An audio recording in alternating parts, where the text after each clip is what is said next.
Hey there. I'm watching a few the top 5 lists and Film Game Junkies has been doing a few of those, but I found them pretty cool, so I thought I'd throw out a couple there that I thought might be interesting, and people can respond to those if they want to, and give their own top 5, or even give video responses. Much I love watching those things. Anyway, I want to do something kind of not really different, but different for me. I'm going to give a top 5 list of comedy shows that I have on DVD. So basically, it's going to be TV shows. There's going to be a lot of mainstream stuff here. Sort of that Psychotronic broadcast, but it's going to be some mainstream stuff for me. And number one, they're in no particular order, so it's not like this one's best, this one's better than the other one. I didn't bother to rank them. I just picked 5 shows that I really like, that I watch on my DVD a lot, and I can think of a 6th, which is not here right now. It's over in my case, but I'm going to mention it anyway afterwards. So it'll be top 6 now, okay? See how things work when you just go on the fly, and it's just exciting stuff every second. There, my hair's a little bit more stuck up there. I kind of like that look. Okay, number 1 is The Chappelle Show. Here was a show that had 2 seasons of greatness before, Dave Chappelle had pretty much had a nervous breakdown, and fled the country, and millions of dollars, which sadly he's not been able to make that comeback that he really needs.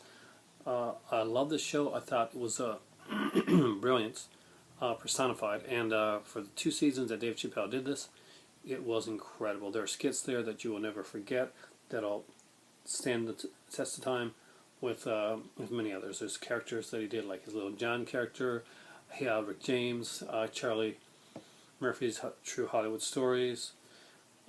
So much cool stuff. Ask a Black Dude with Paul Muni. I remember, what's it on one of these? The first one, the brilliance started with the first episode when he's plays a blind Ku Klux Klan member that doesn't realize that he's black. It's an incredible show, and if you haven't watched The Chappelle Show, you really owe it to yourself to watch it.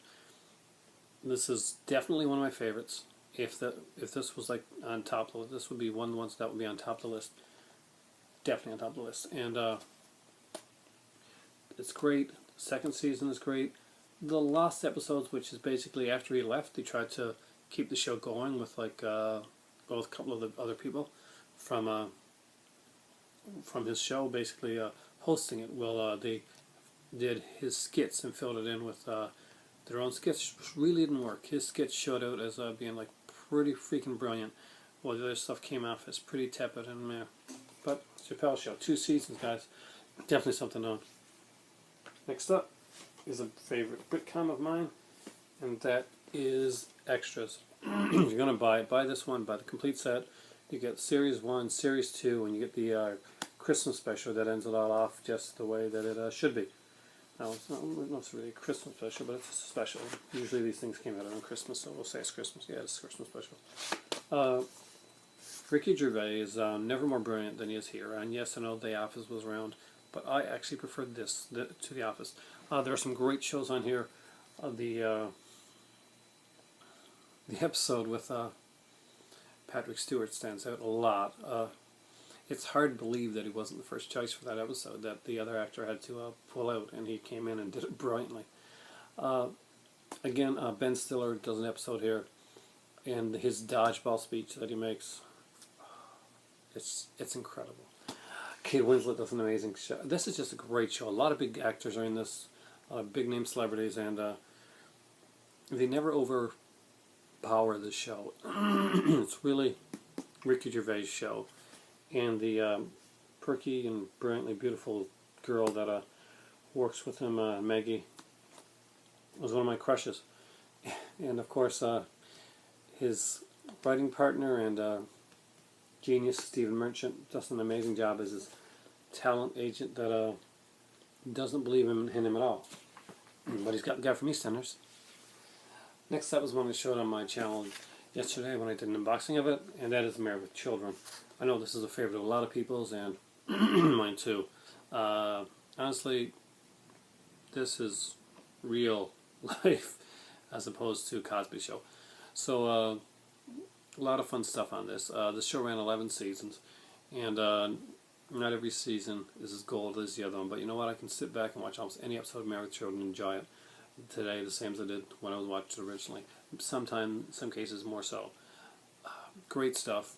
And hey, this is one of those shows that the guy that played God, can't remember his name right now, but he took over as Marcy's husband. Jackson. Is it Jackson? That's anyway, Darcy. But anyway, this was the guy that's been like criticized for like getting a lot of shows canceled and being like the death knell of a show, or Jump the Shark Time because he played Roger in Happy Days and that. But he does great on this, and this series lasts a long time after it goes on, so I give him some credit now. Next up is actually one that is my better half's favorite, and I gotta admit, it is a really good show. I didn't always appreciate it for what it was, but I like it now more so than I did back in the day when I was basically too cool to watch this show. But the writing's pretty spot on and very acerbic, and that is The Golden Girls. I'm not ashamed to say this is a pretty damn good show. Originally, this is something that I wanted to watch. I was a teenager, and this was probably not my first choice of like viewing. I wanted to see those shows with the hot girls in it, but this is a really good show, and you know, I guess they're cute in their own way with some of, well, maybe Rue McClanahan or Betty White, but you know. But I love the Golden Girls. I didn't respect it as much as I do now. I definitely missed it when that show, the whole Golden Hotel, whatever the hell it was called, the sequel to the Golden Girls came out. Oh God, it was so horrible. If anybody remembers that, just let me know. It's like Aftermath. It was just like that bad. And yeah, this would probably be my top comedy show of all time, and I loved it for every season it lasted. Though I gotta admit, I really liked the sci-fi years of it less than I liked the other ones. That had nothing to do with the second host of it. It had to do with the fact that the sci-fi one pushed the sci-fi channel pushed into more and more sci-fi aspects into it, and it was a bad idea. And that's Mystery Science Theater. Great show. It's not, again, if you haven't seen this show, it's one of those you gotta see.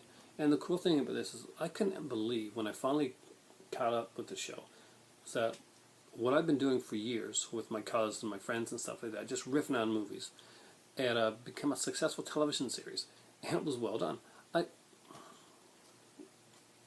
They riffed better than I did, and that was, I was proud of that. That was one of my things with my friends, was I was the guy that made fun of the movies. So seeing something like this was incredible, and the movies that they put on there, some really great stuff. I remember they did a, oh my God, Mitchell, with Jon Baker. Oh. One of the best episodes. It was a changeover from actors too, from Joel Hodgson was on it to Mike, and both did great. Both were great in the roles. But it was such a wacky, freaky show. I mean, they did a lot of shorts on there, made fun of shorts, films as well. And I love that early episodes. General Hospital actually made fun of in this here. I love the shorts sometimes better than the movies that would come on afterwards. Because sometimes you get to the point in certain movies that you just were recycling jokes because you've gone through what you could go through. Luckily, there's a lot of those that aren't like that. War of the Lost World's a good one. Santa Claus is hilarious, but the Santa Claus that it is, just so you know, is that's one of the Mexican horrific Christmas movie that you just gotta see. I mean, Mystery Science Theater or not, you gotta see that movie. It's like Santa Claus and a huge eye and children from different countries and Satan. Yeah, no joke, Satan. Wow, I mean, just deserves to be made fun of. Now, if you like Mystery Science Theater and it's gone off the air now, Cinematic Titanic and Riff Tracks are out there. Also, you can grab 4 episodes because that was always done of the film crew. That was done by the second group, Mike and them, and it was incredible, incredible, incredible. And early Rue McClanahan, so there's a Golden Girl connection right there. So yeah. Anyway, that's my first top 5 list, and I said I was going to have a 6, didn't I? And you know what number 6 is going to be? SCTV. They're on the air. One of my favorites, one of the greats, one of those wonderful, funny shows that outdid everything Saturday Night Live wanted to be doing. And I love them both, but SCTV is my number 6 spot for the top 6 shows on DVD that I have. There's a lot of great shows out there, a lot of great comedy shows that I don't have, that probably would have made the list if they're in my collection. But they're not, at least not yet. I'm looking at you, Three's Company. And that's my list. Hope you enjoyed it. Hope to hear your lists. And if you have anything you want me to list out, ideas, let me know. And I'll rise to the challenge and give my favorite or worst list of whatever you ask. So, again, 81 viewers. Well, I'm almost up to the 100, and I promise you a great contest once it comes up. And we'll do something different. We'll get some cool prizes in there. I found one of the prizes the other day, which I was pretty excited about, so I'm ramping up for it, getting ready. So if I ever get to those last 19 subscribers, bam, contest time. Wow, I gotta say, loving this show so far, and loving the channel, loving the community and the support that I get there. Everybody's been wonderful. I did a rant today, and I got a lot of really positive response on it, and made me really happy. Valley thanks for getting that out there. I know that you gave my rant to a bunch of YouTubers, and big shout out for that. So here we go, guys. We're a stronger community for it every day. That's my top 6 comedy shows on DVD in my collection. What are yours? And oh yeah, I can't forget. My voice is cracking, and it's time for tea.